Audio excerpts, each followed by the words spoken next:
আমি আজকের এই চমৎকার রজনীতে আলোচনা করবার জন্য সূরাতুল আহজাবের ৪৫-৪৬ এ দুটি আয়াতকে চুজ করেছি।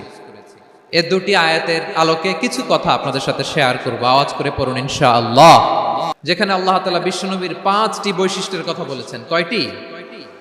বিশ্বনবী সাল্লাল্লাহু আলাইহি ইসলামের জীবনী, ওনার বায়োগ্রাফি নিয়ে কথা বলাটা দুষ্কর, কারণ এটার কোনো শেষ নাই, কুল নাই, কিনারা নাই, বিয়ন্ডলেস, বাউন্ডলেস, বটমলেস। সুবহানাল্লাহ বলেন।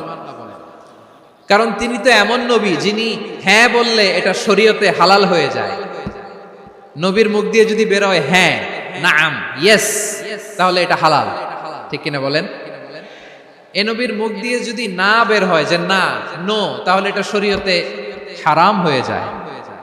কেমন নবী আমরা পেয়েছি, যিনি হ্যাঁ বললে হালাল, না বললে হারাম, যিনি সাব্বাবা এই আঙ্গুলি উপরের দিকে উঁচু করলে চাঁদ ভেঙে 2 টুকরা হয়ে যায়, যে নবী জমিন থেকে পা উঁচু করলে আল্লাহর আরশে মেরাজে চলে যায়, এমন নবীর উম্মত আমরা হয়েছি। যে নবীকে বাদ দিলে কোরআন বোঝা যায় না, কারণ এ নবীর উপরই কোরআন নাজিল করেছে কে?